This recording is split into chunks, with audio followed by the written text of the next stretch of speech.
ابراہیم علیہ السلام کو رب نے کتنی جلدی بچہ دے دیا تھا، کتنا وقت لگا تھا؟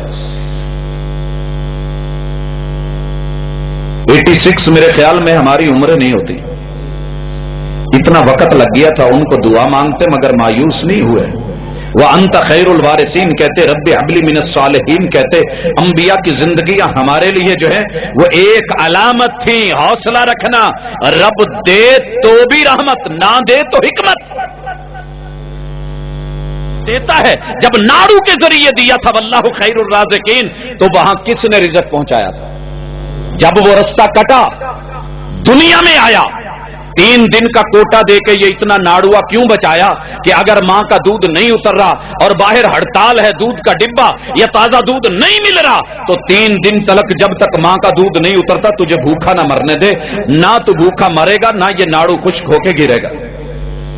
اور جب یہ گرا اللہ نے ایک رستہ بند کیا، ماں کے چھاتیاں 2 چشمے کھول دیے۔ جب یہ خشک ہوئے تجھے 2 ہاتھ 2 پاؤں 4 کر دیے، پاؤں سے فرج کی طرف بڑھ، ہاتھوں سے پکڑ اٹھا اور کھا۔ جب یہ چاروں جواب دے گئے تو اپنی رب کے مان کے چلتا رہا، جنت میں تیرے لیے 8 نہریں کھول دی جائیں گی۔ واللہ خیر الرازقین، وہ رزق کا اہتمام کر کے بھیجتا ہے۔ اب ہم نے اکثر اپنی تنخواہوں کی بنیاد پہ، پیسوں کی بنیاد پہ اپنے بچوں کا قتل کیا ہوتا ہے۔ وہ الگ بات ہے کہ وہ بچ جائیں، قتل نہ ہوں، کل کو بڑے ہو کر کے اگر یہ قاتل بن گئے تو یاد رہے کہ انہوں نے یہ فطرت اپنے ماں باپ سے لی ہے۔ اس کے بعد جو اولادیں مل گئیں ہم نے ان کو نظر انداز کیسے کیا؟ میں نے اس کے لیے اپنے معاشرے میں سے 10 پہلو لیے۔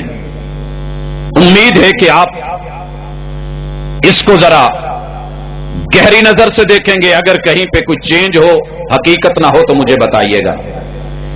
آپ نے سنا ہوگا الطیر المربع غال، عام پرندہ سستا ہوتا ہے، پرندے کی تربیت کر دی جائے تو وہ مہنگا ہو جاتا ہے کہ نہیں؟ عام طوطا سستا ہے، بولنے والا طوطا، عام جنگل کا بندر سستا ہے، لیکن جو اپنی سسرال جاتا ہے وہ مہنگا ہے۔ یارو اگر ایک جانور کی تربیت کر دی جائے وہ مہنگا ہو جائے تو انسان کے بچے کی تربیت کر کے اسے مہنگا کیوں نہیں بنایا جا سکتا؟ ہم نام تو رکھ دیتے ہیں وہ میرے مہنگیا، لیکن یہ مہنگا تربیت اور تدریب سے کون کرے گا؟ پتہ نہیں۔ اسی طریقے سے دوسری چیز الکرد غزال فی عین امہ، عربی کہتے ہیں کہ بندریاں کی آنکھ میں اس کا بچہ جو ہے نا وہ ہرن سے بھی زیادہ پیارا ہوتا ہے۔ بندریا کو اپنا بچہ ہرن سے بھی زیادہ پیارا ہوتا ہے۔ میں نے بندریا کو دیکھا ہے، وہ بچے کو کھجلاتی ہے، بچے کو سہلاتی ہے، بچے کی جوئیں نکالتی ہے، اس کی صفائی اور ستھرائی کرتی ہے، لیکن کتنی مائیں ہیں جو اس میدان میں بندریا سے بھی کہیں گری گزری کیفیت کی مالک ہیں۔ بچے نہائے تو نہائے، نہیں نہائے تو نہیں نہائے، بدلے کپڑے تو ٹھیک نہیں بدلے تو ہفتہ ہفتہ نہیں بدلے۔ ہم نے ان کو جو ہے وہ اہمیت بھی نہیں دی جو بندریا ایک اپنے چھوٹے سے بچے کو دیتی ہے، اور پھر ہم کہتے ہیں کہ بچے بگڑ گئے۔ ہاں، ہم نے اسے کس قابل جانا، کل کو کیا بنے گا، پھر تانا نہ دینا۔ تیسرا پہلو، عرب کہتے ہیں اولادنا اکبادنا تمشی علی الشوارع، ہماری اولادیں ہمارے جگر گوشے ہیں جو سڑکوں پہ چلتے ہیں۔ بھائیو، سڑک پہ اگر کتے کا بچہ نظر آئے، آپ سائیکل پہ جا رہے ہوں، سائیکل کی بریک نہ ہو، تو میں نے بڑے لوگوں کو دیکھا ہے اگلا جو چمٹا نکالا ہوتا ہے نا اس میں پیر دے کے روک رہے ہوتے ہیں، بریک کام نہیں کر رہی۔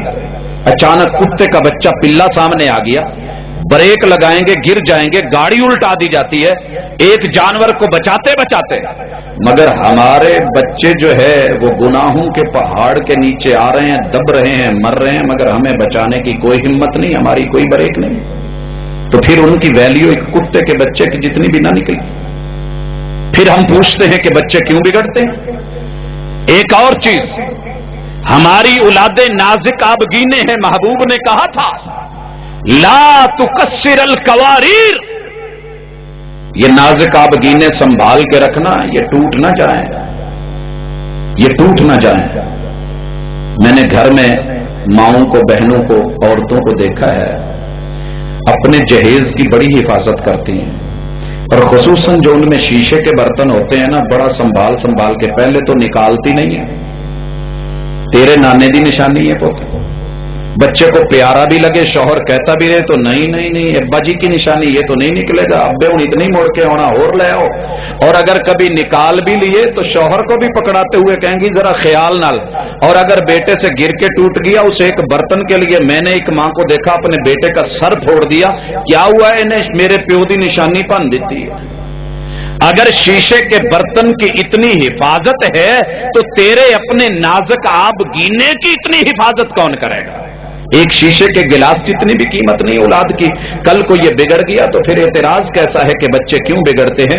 اسی طرح ایک اور پہلو میں نے دیکھا ہے کہ بچے گڑھے میں، گٹر میں، دریا میں گر جائیں تو ہم بھاگتے ہیں، نکالتے ہیں، فکر ہوتی ہے، ٹینشن ہوتی ہے، لیکن کبھی کسی نے یہ بھی سوچا کہ میرے بچے جہنم کے گڑھے میں گر رہے ہیں، میں بچا لوں؟ احمد پور شرقیہ کا وہ واقعہ، عالمگیر کالونی گلی نمبر 3، باپ فوت ہو چکا ہے، ماں کپڑے سیتی ہے، 2 بچے چھوڑ کے دنیا سے رخصت ہوا ہے۔ بڑا بچہ جو ہے وہ 3.5-4 سال کا اور چھوٹا ابھی 1.5 کا۔ صحن میں بیٹھے ایک دوسرے سے پوچھ رہے ہیں، ہلکی ہلکی چھوٹی چھوٹی باتیں کرنی ابھی سیکھا ہے چھوٹا، تو کہتا ہے بڑے بھائی ہمارے بابا کہاں ہیں؟ فیصل کے بابا آتے ہیں، فلاں کے بابا آتے ہیں، یہ آتے ہیں، میرے بابا نہیں آتے۔ کہا مجھے بھی پتا نہیں ہے، سال پہلے لوگوں نے چارپائی پہ ڈالا تھا، ادھر لے گئے تھے۔ لگا بھائی مجھے بابا ملوا دو نا۔ بھائی اپنے بھائی کو اٹھا کے گلی میں نکلا ہے، ماں بچوں کی آوازیں سن کے انہی سوچ میں کپڑے بھی سی رہی ہے، لیکن کہاں پہنچی ہے پتا نہیں۔ تھوڑی دیر کے بعد دیکھا تو بچے وہاں نہیں ہیں۔ ماں کی ممتا بھی عجیب ہوتی ہے، بھاگی گلی میں دائیں بائیں دیکھا، کچھ نظر نہیں آیا۔ اچانک ذہن میں آیا کہ ادھر گٹر کا منہ کھلا ہوا ہے، بھاگ کے گئی تو بلبلے نکل رہے تھے۔ ماں نے سمجھا میرے بچے گئے، ماں نے پیچھے گٹر میں چھلانگ لگا دی، لگاتے ہوئے کسی نے دیکھا، محلے والوں نے نکالا۔ یارو اگر بچوں کے وجود کو بچانے کے لیے ہم نے گٹروں میں، دریاؤں میں چھلانگیں لگا دی، اگر وہ جہنم کے گڑھے میں گر رہے ہیں تو بچانے کی کسی کی فکر بھی نہیں ہے۔ انفسکم واہلیکم نارا۔ حضرات اسی طرح میں نے دیکھا ہے کہ ہم نے بچوں کو اتنا غیر اہم کر دیا، گھر میں ماچس جلائے، لیٹر جلائے، چولہے سے کھیلے تو ہم منہ پہ تھپڑ مارتے ہیں، جھڑکتے ہیں، دیا سلائی پکڑ لیں، لیٹر پکڑ لیں، لیکن اگر ہمارے بچے آگ کے شعلوں سے کھیل رہے ہیں تو کسی کو ڈر نہیں، اور پوچھتے ہیں کہ بچے بگڑ گئے کیوں؟ اسی طرح دیکھا ہے کہ جسمانی خوراک نہ ملے، بچہ کمزور ہو جائے، چہرے پہ داغ پڑ جائیں، لوگ کہیں گے جی کیلشیم کی کمی ہے، ڈاکٹر صاحب بولیں گے کہ اس میں فلاں چیز کی کمی ہے، اس کو یہ وٹامنز دیے جائیں، یہ دیا جائے، فولک ایسڈ دیا جائے، اس کو یہ دیا جائے، فولاد کا شربت دیا جائے، اس کو نونہال پلایا جائے، اس کو گرائپ واٹر دیا جائے۔ یارو اگر روح کمزور ہو،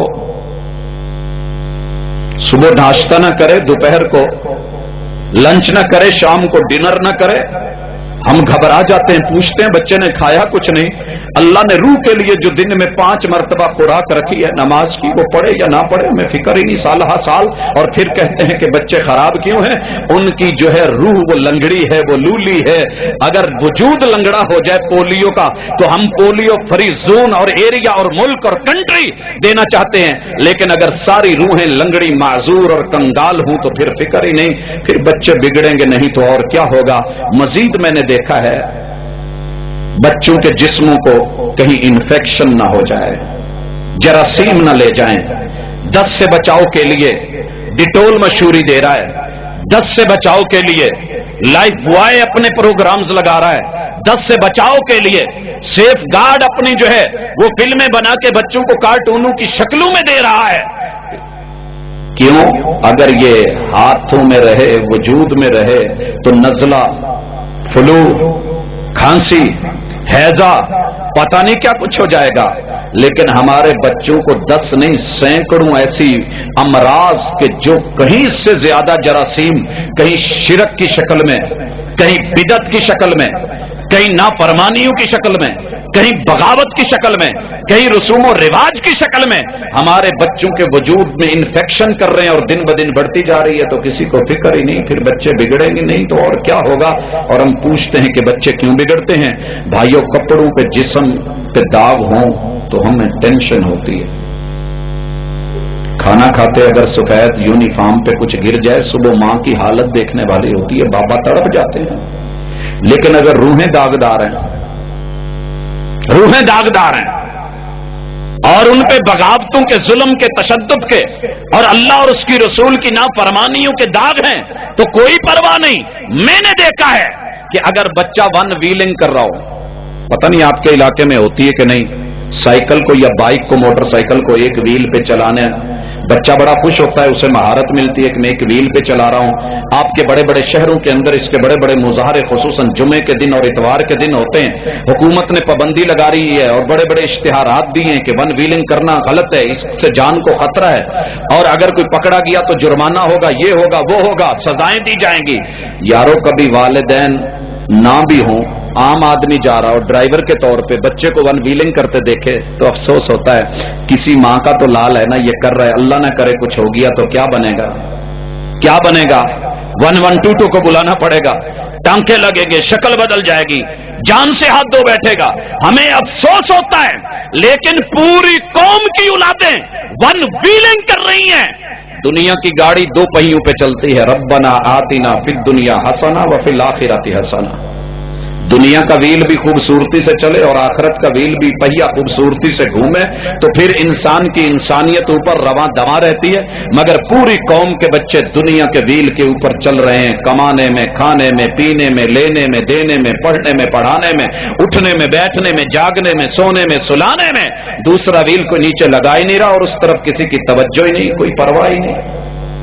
جب ہم نے ان 10 پہلوؤں سے اپنی اولاد کو غیر اہم قرار دے دیا تو بھائیو، جب ہم ہی نے، والدین نے توجہ نہیں دینی تو پھر کوئی اور کون دے گا؟ توجہ کس طرف ہے وہ بھی ذرا سن لیں۔ آج شکوہ ہے بچے نماز نہیں پڑھتے، آج شکوہ ہے کہ گھر گھر اکیڈمیاں کھل گئی ہیں، آج شکوہ ہے کہ ڈانس جو ہے وہ عام ہو گیا ہے، آج شکوہ ہے کہ لونگی ڈانس نے ہماری جان لے لی ہے، آج شکوہ ہے کہ پاکستان آئیڈیل بننے کے لیے پوری قوم امٹ آئی ہے۔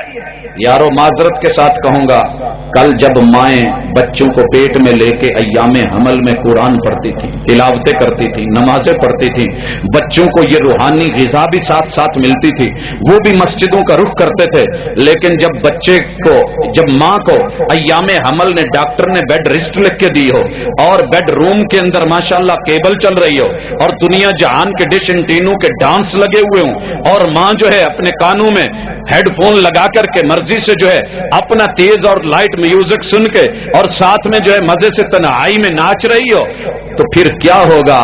اذا کان صاحب البیت بالطبل ضاربا فشیمۃ اہل البیت کلہم الرقص۔ جب باپ طبلہ نواز ہوگا تو اولاد ڈانسر بنے گی۔ پھر ہم کہتے ہیں بچے کیوں بگڑ گئے؟ حضرات آگے بڑھتے ہیں، آئیے۔ بچوں کے بگڑنے میں ایک بہت بڑا سبب ہے کہ ہم احساس کم تری کا شکار ہیں۔ یہ نقطہ سمجھنے والا ہے، جب تک نہیں نکلیں گے ہمارے بچے سیدھے ہونے والے نہیں۔ احساس کم تری کیسے ہے؟ ہم کہہ دیتے ہیں کہ جاپان کا پرزہ بڑا قیمتی ہوتا ہے، بڑا اچھا ہوتا ہے، بڑا کمال کا بنا ہوتا ہے، دیر پا ہوتا ہے۔ ہم جاپانی کہہ کے مانگتے ہیں، بے شک ہمیں وہ یہاں کہیں نہر کے دائیں بائیں کہیں گندے نالے کے اوپر لگی ہوئی فیکٹری میں بنانے والی مہر لگا کے جاپان لکھ دیا، ہم خرید لائیں گے۔ اگر جاپان کا پرزہ قیمتی ہو سکتا ہے تو مسلمان کا بیٹا یا بچہ کیوں نہیں قیمتی ہو سکتا؟ یا مثال دینا چاہوں گا، آپ کو پتا ہے کہ جب جاپان میں بچہ پیدا ہوتا ہے تو اس کی عمر 9 مہینے ہوتی ہے، پیدا ہوتے ہی 9 مہینے لکھی جاتی ہے۔